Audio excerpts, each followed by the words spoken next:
Assalamualaikum warahmatullahi wabarakatuh. Perkenalkan, kami dari kelompok 8 Sosiolinguistik yang berjudul Campur Kode. Dengan anggota saya Apipa Rahmaliana, Ana Marlina, dan Muhammad Aulia Akbar. Yang pertama yaitu pengertian campur kode. Campur kode merupakan percampuran antara dua bahasa atau lebih dalam berkomunikasi.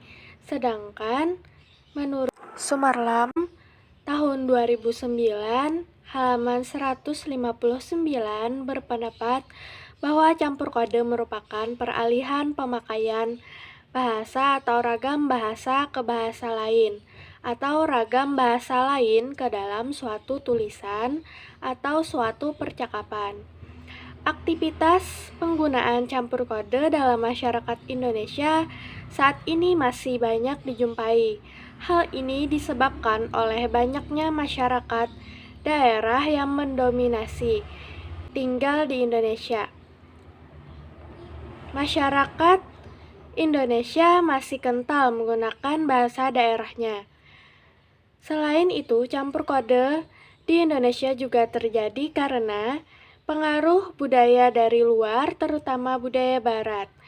Masyarakat Indonesia lebih senang meniru gaya kebarat-baratan sebagai lambang gaul dan gengsi. Beberapa faktor yang menyebabkan terjadinya campur kode antara lain yaitu 1. Penutur. Seorang penutur kadang-kadang dengan sadar berusaha beralih kode terhadap lawan tuturnya ketika ada sesuatu maksud. Yang kedua yaitu lawan tutur. Setiap penutur pada umumnya ingin mengimbangi bahasa yang dipergunakan oleh lawan tuturnya. Di dalam masyarakat multilingual, itu berarti bahwa seorang penutur mungkin harus beralih kode sebanyak 3 kali dengan lawan tutur yang dihadapinya. Yang ketiga yaitu hadirnya penutur ketiga. Dua orang berasal dari kelompok etnik yang sama pada umumnya saling berinteraksi dengan bahasa kelompok etniknya. Tetapi apabila kemudian hadir orang ketiga dalam pembicaraan itu dan orang itu berbeda latar kebahasaannya, biasanya dua orang pertama beralih kode ke bahasa yang dikuasai oleh ketiganya. Selanjutnya, jenis-jenis campur kode. Menurut Suwandi, dalam bukunya halaman 140 sampai 141, berdasarkan asal unsur serapannya, campur kode dapat dibedakan menjadi 3 jenis. Yang pertama, campur kode ke dalam atau inner kode mixing.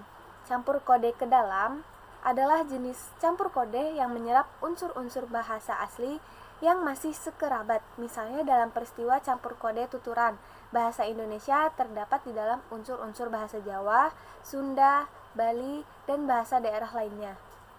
Yang keempat, pokok pembicaraan atau topik. Pokok pembicaraan atau topik merupakan faktor yang termasuk dominan dalam menentukan terjadinya alih kode maupun campur kode. Yang kelima, membangkitkan rasa humor. Alih kode maupun campur kode sering dimanfaatkan oleh guru, pemimpin rapat, atau pelawak untuk membangkitkan rasa humor atau menyegarkan suasana yang dirasa mulai lesu. Yang keenam, sekedar bergengsi. Sebagian penutur ada yang beralih kode atau campur kode sekedar untuk bergengsi. Hal itu terjadi apabila baik faktor situasi, lawan bicara, topik, dan faktor-faktor sosio-situasional yang lain sebenarnya tidak mengharuskan dia untuk beralih kode atau bercampur kode. Selanjutnya ada campur kode keluar. Campur kode keluar adalah campur kode yang menyerap unsur-unsur bahasa asing. Misalnya, gejala campur kode pada pemakaian bahasa Indonesia terdapat cicipan bahasa Belanda, Inggris, Arab, bahasa Sanskerta, dan lain-lain. Selanjutnya ada campur kode campuran. Campur kode campuran ialah campur kode yang di dalamnya telah menyerap unsur bahasa asli dan bahasa asing. Selanjutnya, Bentuk-bentuk campur kode. Yang pertama, campur kode para tataran kata. Kata KBBI adalah morfem atau kombinasi morfem yang oleh bahasawan dianggap sebagai satuan terkecil yang dapat diujarkan sebagai bentuk yang bebas. Yang kedua, ada campur kode pada tataran frasa.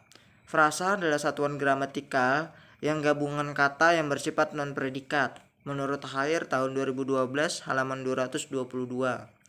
Penyisipan frasa adalah penyisipan unsur frasa yang berasal dari bahasa asing atau bahasa daerah yang masuk ke dalam tuturan yang menggunakan suatu bahasa pokok tertentu.